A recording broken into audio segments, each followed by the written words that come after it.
Good afternoon student. इस topic में हम लोग डिस्कस करेंगे लीवर के बारे में। लीवर, जिसका दूसरा नाम क्या कहलाता है? हेपर।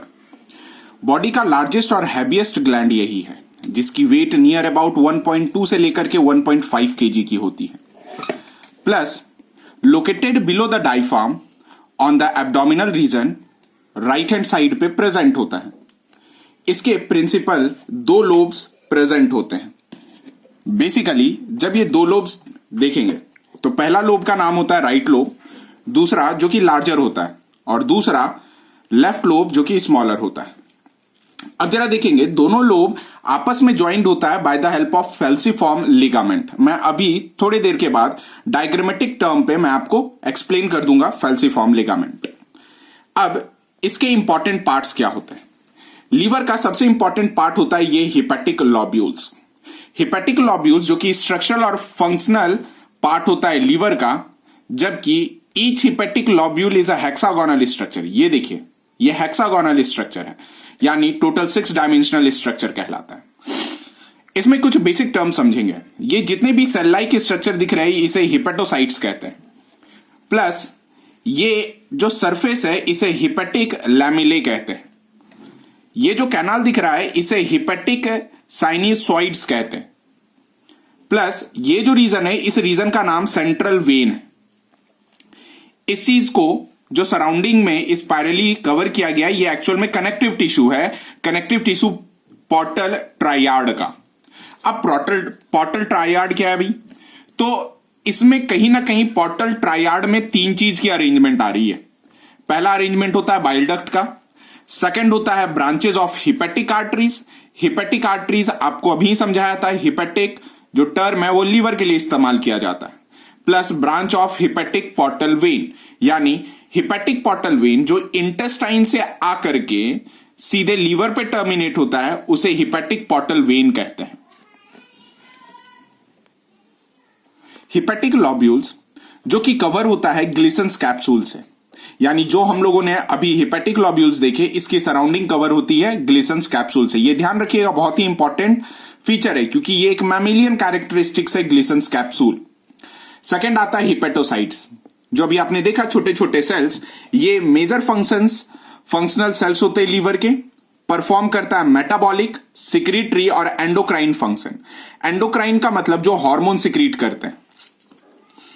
बाइल कैनालिक्यूली जो कि स्मॉल डक्ट प्रेजेंट होता है between hepatocyte and collect bile. ये बेसिकली क्या करता है हिपेटोसाइट? ये बाइल कलेक्ट करने में मदद करता है by the help of bile कैनालिक्यूली।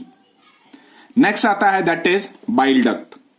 Bile duct जरा देखेंगे, ये बाइल कैनालिक्यूली से bile passes into the canals of Hering. यहां पर नाम याद रखिएगा, सीधा याद रखिएगा। बाइल कैनालिक्यूली के बाद बाइल पास होगा कैनाल ऑफ हियरिंग, और तब जाकर के किस में एंटर करेगा? बाइल डक्ट में एंटर करेगा। आगे चल करके ये बाइल डक्ट मर्ज होगा फ्रॉम लेफ्ट और राइट हिपैटिक डक्ट, जिसे कॉमन हिपैटिक डक्ट कहते हैं, जो एनसीईआरटी में मेंशन किया गया है। और कॉमन हिपैटिक डक्ट जिस चीज का नाम ये, जिसके बाद ये ज्वाइन करता है सिस्टिक डक्ट, जिसे ब्लैडर डक्ट भी कहते हैं, उसके बाद ये गॉल ब्लैडर में एंटर करता है और ये कॉमन बाइल डक्ट का फॉर्मेशन करता है। नेक्स्ट यहां पर एक सिंपल सा टर्म है, that is space of Mall.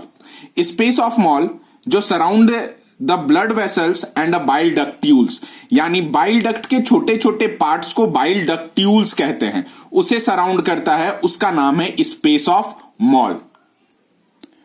Fourth that is hepatic sinusoids, जो मैंने अभी राइट हैंड साइड पे दिखाया था, हिपैटिक साइनसॉइड्स। ये हाईली परमिएबल ब्लड कैपिलरीज होते हैं between the rows of hepatocyte that receive oxygenated blood. कहां पर? रोज ऑफ हिपेटोसाइट्स के पास रिसीव करता oxygenated blood from the branches of hepatic arteries, nutrient rich deoxygenated blood from the branches of the hepatic portal vein, यानी nutrient rich deoxygenated blood branches of hepatic portal veins से वहां basically क्या करता है? Work करता है। याद रखिएगा, हिपैटिक साइनसॉइड कंटेन करता है स्टीलर रेटिक्यूलो एंडोथीलियल सेल्स, जिसका नाम कफर सेल्स कहलाता है। ये Kupffer cells basically killer cells के नाम से जाना जाता है और ये डिफेंस करने में मदद करता है। क्यों? क्योंकि ये डिस्ट्रॉय करता है worn out white and red blood corpuscles, bacteria and other foreign matters. याद रखिएगा, Kupffer cells. Next, that is perisinusoidal space of Disse. ये कंटेन करता है फैट सेल्स। याद रखिएगा, लीवर में फैट सेल्स भी प्रेजेंट होते हैं जो सेपरेट करता है hepatocyte from the endothelial lining of the sinusoid. यानी एंडोथीलियल लाइनिंग ऑफ साइनोसॉइड से क्या करता है? सेपरेट करता है। अब अपन डिस्कस करते हैं फंक्शन ऑफ लीवर के बारे में। लीवर के बेसिकली टोटल 11 फंक्शन है। पहला, कार्बोहाइड्रेट मेटाबॉलिज्म, यानी कार्बोहाइड्रेट का मेटाबॉलिक यानी बिल्डअप करना, ब्रेकडाउन करना, उसमें फैट का बिल्डअप ब्रेकडाउन में, प्रोटीन का बिल्डअप ब्रेकडाउन में, process of drugs and hormones, excretion of bilirubin. आप जानते हो ये बिलीरुबिन वही एक इंपॉर्टेंट सिक्रीटरी पार्ट है लीवर का, जिसके वजह से हमें जॉन्डिस नाम की बीमारी होती है। Synthesis of bile salt, storage of glycogen, vitamin A, B12, D, E, K, साथ साथ कुछ मिनरल जैसे आयरन और कॉपर, प्लस ये फैगोसाइटोसिस नेचर का होता है। नेक्स्ट, दैट इज ऑस्मोरेगुलेशन और एक्टिवेशन ऑफ विटामिन डी। अब डिस्कस करते हैं गॉल ब्लैडर के बारे में। गॉल एक्चुअल में टर्म बाइल का लिया गया है, यानी bile bladder is a pear shaped sac, यानी बैग के लाइक पियर शेप का होता है। वेरियस पार्ट होते हैं गॉल ब्लैडर के, जो अभी अपन डायग्रामेटिक समझने का कोशिश करेंगे। पहला पार्ट होता है फंडस, जो कि ब्रॉड पार्ट होता है, प्रोजेक्ट करता है inferior beyond the inferior border of liver.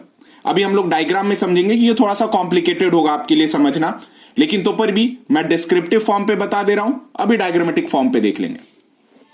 Second आता है बॉडी। बॉडी जो होता है, जिस चीज को अपन क्या कहते हैं, central portion that project superiorly, यानी सुपीरियर फंडस के ऊपर प्रेजेंट होता है, जिसे बॉडी कहते हैं। नेक्स्ट आता है नेक। नेक जो होता है ये टैपर्ड पोर्शन होता है दैट ऑल्सो प्रोजेक्ट सुपीरियरली, यानी मैं फंडस, बॉडी, नेक नीचे से ऊपर लिखा हूं। अभी अपन देखेंगे फंक्शन गॉल ब्लैडर का। पहला, स्टोर और कॉन्सेंट्रेट करता है बाइल को। नेक्स्ट, दैट इज एब्जॉर्ब करता है वाटर और ion by the gall bladder mucosa. Gall bladder mucosa water और आयन एब्जॉर्ब करता है, इस वजह से बाइल कॉन्सेंट्रेट होता है किसके अंदर? तो गॉल ब्लैडर के अंदर। यहां पर जो हम लोग डायग्रामेटिक देख रहे हैं, बेटा देखना ये डायग्रामेटिक फॉर्म पे, कि इस जगह पे आपको दो लोब दिख रहे होंगे। दैट इज, ये तो एब्डोमिनल रीजन पर है, और बेटा ये देखिए ये डायफ्राम कहलाता है। डायफ्राम प्लस ये देखो कि ये लेफ्ट लोब है और ये राइट लोब है लीवर का। अब ये दोनों जो लोब है बेटा आपस में देखना किससे ज्वाइंट है? तो फैल्सीफॉर्म लिगामेंट से ज्वाइन है। नेक्स्ट, दैट इज कि ये दिख रहा होगा, इस चीज को हिपैटिक डक्ट कहते हैं। ये राइट हैंड साइड से जो निकलने वाला राइट लोब से, इसे राइट हिपैटिक डक्ट कहलाते हैं। उसी टाइप में जो लेफ्ट हैंड से निकलने वाला लेफ्ट साइड लोब से, that is left hepatic duct कहलाता है।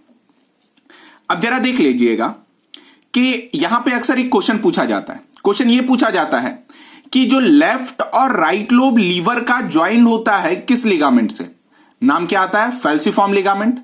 जबकि डायफ्राम को सराउंड करता है लीवर, और उसके बीच में जो लिगामेंट प्रेजेंट होता है वो लिगामेंट का नाम होता है कॉरोनरी लिगामेंट। ध्यान रखिएगा, फैल्सीफॉर्म लिगामेंट और कॉरोनरी लिगामेंट। नेक्स्ट आता है कि जब ये दोनों हिपैटिक डक्ट आपस में मिलते हैं तो देखिएगा इसे कॉमन हिपैटिक डक्ट कहते हैं, यानी लेफ्ट और राइट के बाद कॉमन हिपैटिक डक्ट कहलाता है। अब कॉमन हिपैटिक डक्ट, ये जरा देखिए, जो गॉल ब्लैडर के टुवार्ड मूव करता है इसे सिस्टिक डक्ट कहते हैं। ध्यान रखिएगा, सिस्टिक डक्ट।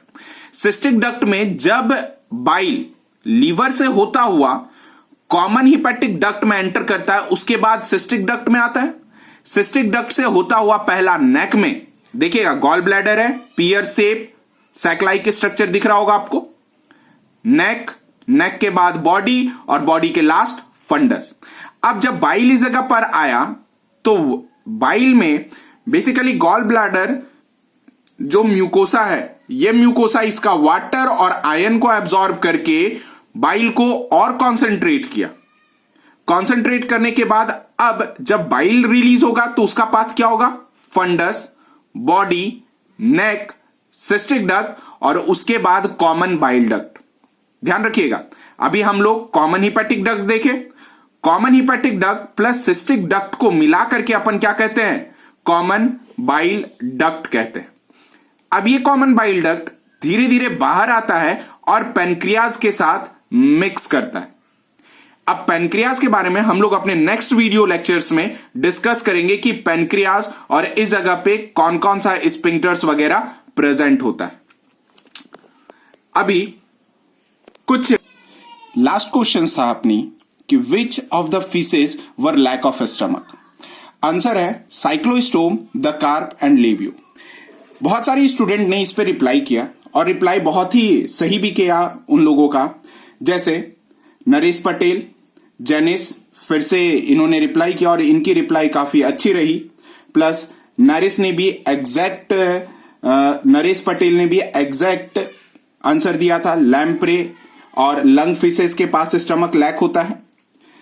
धर्मेंद्र भट्ट, इनका भी बिल्कुल सही था, जोलॉजर, लंग फिश। जबकि और भी अमन अयान, ये लोग दोनों भाई ने अच्छे तरीके से रिप्लाई किया कि किस टाइप में स्टमक एब्सेंट है। प्लस धर्मेंद्र भट्ट ने एक और चीज बताया कि evolutionary ancestor use their appendix. इन्होंने अपेंडिस का भी एक्चुअल में आंसर दिया कि आखिर अपेंडिस क्यों एब्सेंट था। तो इसका आंसर आप सुन लो, ये इस वजह से एब्सेंट था क्योंकि पहले जो हम लोग खाना खाते थे वो हम लोग मोस्टली कच्चे फूड्स खाना पसंद करते थे। तो जैसे एग्जांपल लीफ वगैरह ले लिए, डायरेक्ट ही खा लिए। लीफ खाने के बाद अब क्या है कि लीफ एक सेल्यूलोज है और सेल्यूलोज को डाइजेस्ट करने के लिए हमारे सीकम में स्पेस ज्यादा होना ही, क्योंकि सबसे ज्यादा बैक्टीरिया वहीं पर था और उसी जगह पर रहता है। सो किसी चीज को अगर अपन अनकुक्ड खा रहे हैं तो उसके अंदर बैक्टीरिया, माइक्रोब्स ज्यादा हमारे पेट में एंटर होने के चांसेस होते हैं। तो जिस वजह से लिम्फ नोड जो वर्मीफॉर्म अपेंडिस के फॉर्म में था वो बड़ा हुआ करता था। अगर वो उस समय छोटा हो जाता तो हम लोग बहुत सारे वायरल, माइक्रोबियल, बैक्टीरियल इंफेक्शन से हमारे इंटेस्टाइन डैमेज होता। सो उस समय हम लोग उतने इवॉल्व नहीं थे जो अपन कुक फूड खाना पसंद करें और कुक फूड खाएं।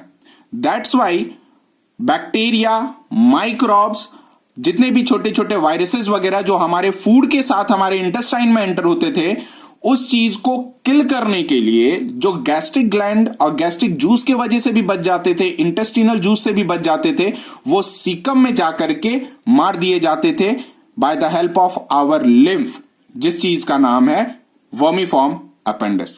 सो आज के लिए थैंक यू। मिलते हैं नेक्स्ट लेक्चर में जिसमें हम लोग पेनक्रियास, गैस्ट्रिक ग्लैंड्स और इंटेस्टिनल ग्लैंड को डिस्कस करेंगे और साथ साथ हम लोग डाइजेशन के पूरे एंटायर मैकेनिज्म को डिस्कस करेंगे। Thank you for watching.